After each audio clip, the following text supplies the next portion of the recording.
Okay, shut up. I want to talk to you guys about dragons. I mean, I always want to talk about dragons, but today I specifically want to talk about How to Train Your Dragon. The live-action remake of How to Train Your Dragon is out. I really loved the original series, and if you want my opinion on this movie, it's completely unnecessary and absolutely slaps. It's kind of the reverse of my opinion on Snow White. Like, some parts are almost a shot-for-shot redo of the original film. It's completely redundant and also really cool. Like, does it just make me old that I don't think we need any remakes of movies made in this millennium? But again, can't stress this enough, everything in this movie is awesome. But there are a few additions, and this extra insight that we get into the world, as well as the things that they chose to keep from the original and do away with, points to what is truly important about this film. The dragons are Canadian. Now, this is a theory that I have seen before. I didn't come up with it. It's not wild enough to be one of mine. Mine would be like, Toothless is stuck in a time loop. You know what? Screw it. Toothless is in a time loop. That's why his character design is identical to the old one. I'm pretty sure they reuse the exact same animations. Toothless created a time loop after the original Hiccup forgot him because he smoked too much weed with Seth Rogen. Gerard Butler's still there. Tim Meadows is there. I'm just kidding. Tim Meadows isn't in this one. Okay, there's no time loop, but for realsies, the dragons are Canadians. Specifically, Newfoundlanders. Like the dogs, but with wings, and they can breathe fire. Whether that would be an improvement on the dogs or not is up to you. This idea first popped up around the original series, mainly due to the fact that at least one confirmed Viking settlement has been found in Newfoundland, making it not impossible for the Isle of Burke to be there. For those unfamiliar with Canadian geography, Newfoundland is itself a very large island, but has surrounding it many small isles, including this place where I was first created. I'm just kidding. I became a snack through hard work and believing in myself. I'm actually from Montreal, which would make me closer to being a Frenchman's Cove boy. Okay, someone take Google Maps away from me. Another reason Newfoundland may have been thrown around as a possible location is that in both the original and the remake, every adult speaks with a Scottish accent, while the kids all rock North American accents, including in the original, Jay Baruchel, whose voice is proudly owned by Canada.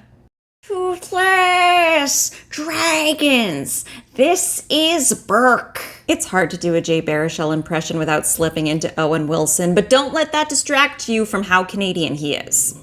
So the adults were Scottish, the kids were North American. I think another going theory was that all Vikings developed a Scottish brogue during puberty, but by the second and third animated film, the younger generation had entered into adulthood, and still none of them sounded like David Tennant. So the next explanation is that this is a society that is in the midst of a cultural shift, where the older generation has much stronger ties to the homeland from whence they migrated, while the younger members are creating a new culture in their new home. Now, of course, in real life, this would probably happen over the course of several generations, especially since they're not assimilating into an existing culture, they're settling into an unpopulated area. But this is a kid's film, and one where in a matter of days, they go from murdering dragons as their primary identity to not only being friends with the dragons, but integrating them into most elements of their society in a matter of days.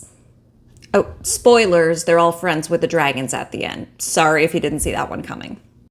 But let's delve into some other reasons why I think Burke is in Newfoundland, especially in the remake, as someone who was there for 5 days on vacation last year and so is obviously an expert. First off, topography. I think I'm using that word right. The coasts of Newfoundland are characterized by rocky cliffs, rolling hills, and sea stacks. For example, here's me sitting on some rocks just off Signal Hill, hanging out with a puffin in Elliston, and riding my roommate Brett on some more rocks because no dragons were available. Now let's compare them to some pictures of Burke. The landscapes are obviously a tad more exaggerated, but again, we're looking at a family film with dragons, so some artistic liberties are going to be taken. But there definitely is a strong resemblance. Now let's talk food. Newfoundland is renowned for its seafood. I had what I consider the best fish and chips of my life at the Kitty Bitty Brewery, but this was after a 3-hour hike in the sun on a lakeside patio while drinking beer that came from an iceberg somehow, so maybe some biases were at play. Burkian's diets also seem to be heavily fish-based. In particular, in delivering food to Toothless, Hiccup mentions salmon and cod. Newfoundland is pretty famous for its cod, to the point where you gotta kiss one to become an honorary Newfoundlander in their screeching in ceremony. I would tell you if I got screeched in, but I don't kiss and tell. Now here's where it gets tricky. In the animated film, Hiccup specifies that it's Icelandic cod. Cod from Newfoundland is Atlantic cod, which Icelandic cod technically is, but it's not considered Icelandic cod unless it's harvested from the waters of Iceland. It's like the champagne of cod, I guess. If you had asked me a week ago if I thought I'd be recording myself talking this much about cod, I would have the wrong answer. Now, Hiccup's a sarcastic guy, so it's possible he was just jokingly selling it to Toothless as a fancier version of what it was, but maybe that's stretching. But none of that matters because in the remake, Hiccup does not specify what kind of cod it is. And again, so much of this movie is a play-by-play of the original. Why would Dean DeBlois, the writer and director of both films, another Canadian, take out this reference to Iceland, if not to point to the setting not being anywhere near Iceland? Salmon is also available in Newfoundland. Eels are also in Newfoundland. They're called American eels, which is offensive. They are not striped as they are in the film, but I also can't find any references to striped eels in Europe, so we'll have to chalk this one up to artistic liberties as well. Looking up Newfoundland eels is how I found out there is a Newfoundland cryptid that is a giant eel called Cressy that allegedly lives in Crescent Lake. Giant eel or potential water dragon? The original How to Train Your Dragon books are written by Cressida Cowell. Coincidence? Almost definitely. So no fish or fauna that would disqualify Burke from Newfoundland soil. Also featured in the film, specifically during Hiccup and Astrid's flight with Toothless, is the Aurora Borealis. The Aurora Borealis is viewable from Newfoundland. It's not the most consistent spot for it. Labrador, being slightly farther north, is apparently a better bet.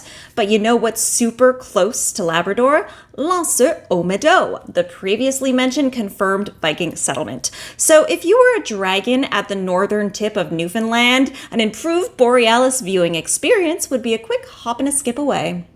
Now, let's talk about the history of Burke as extrapolated upon in the live-action film. In the original, Burke is implied to have been home to this tribe of Vikings for an indefinite but lengthy period of time, and they stayed there despite its bad weather, limited agricultural options, and potential death by Zippelback or Gronkel, simply because it's home. Not entirely foreign to Canadians if you replace the Zipplebacks with bears or angry moose. Even geese on a bad day, to be honest. But it could also be any number of Northern European countries. I mean, from the Instagram videos I've seen, it seems like some Europeans have just made friends with the bears, which makes me very jealous, but the point still stands. In the new film, it is established that the Isle of Burke is not the Vikings' original homeland, but a region they relocated to because it is the epicenter of dragon activity, bringing with them the fiercest warriors from around the world. Now, low-key, this was probably written in to shut people up who think all Vikings have to be blonde and pale, but I won't get into that. You know, screw it, I will get into that. Vikings were one of the most well-traveled societies of their ages, as evidenced by the fact that they probably were the first Europeans to land in North America. Of course, they intermingled with other cultures and brought back workers, wives, and even fully fledged fellow warriors from across the globes. And yes, also slaves. This is not me trying to sell Vikings as some awesome, unproblematic good guys. But if you think it's woke that Astrid is black, I beg you to acknowledge that people of color existed before the 1960s, and not everything is about the lineage of your painfully unimportant white family. I say this as someone who is, and I don't know if I've ever talked about this before, white. Like, puts cream cheese in her sushi white. Like, my mom's family tree has one too many occurrences of a McDonald marrying a MacDonald, and now they're not sure which one they're supposed to be. I'm that white. So at some point, the Vikings migrated to Berk for the expressed purpose of showing them dragons who's boss. We don't know exactly how far they moved, but far enough that it made a significant difference in dragon activity, which means it's entirely plausible that they migrated to Newfoundland and in fact explains why they would. Now let's talk about Lance-aux-Meadows a little more, the one confirmed Norse settlement in Newfoundland. Artifacts found in that region would suggest that this area was only populated for about 20 years and probably served more as a post than a permanent home. However, in How to Train Your Dragon, they specify that despite not being entirely new to the area, all the buildings are new because dragons keep doing what dragons be doing. So there wouldn't be much evidence of anyone having existed there for much longer. In the third How to Train Your Dragon film, we see the Burkians leave the Isle to relocate somewhere new, and with the context given in the new film, once the dragons disappear, there is really no reason for them to remain anywhere close to the original Berk. I mean, I'd live through a Newfoundland winter if it meant hanging out with a dragon the whole time, but otherwise, probably not. Now, in the interest of fairness, let's touch on some counterarguments. First off, many of the things I've touched on to establish Newfoundland as a possible setting, the food, the geography, do not rule out most Scandinavian countries. They have the Aurora Borealis, they have cod, apparently far fancier cod than we do. It's possible that the Vikings made a far shorter journey to beat up on some dragons.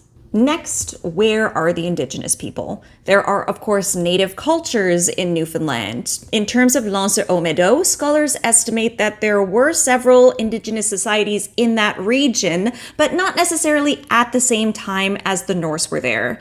But with these particular dragon-riding Vikings who could travel pretty quickly, it seems a little strange that they never crossed paths with them.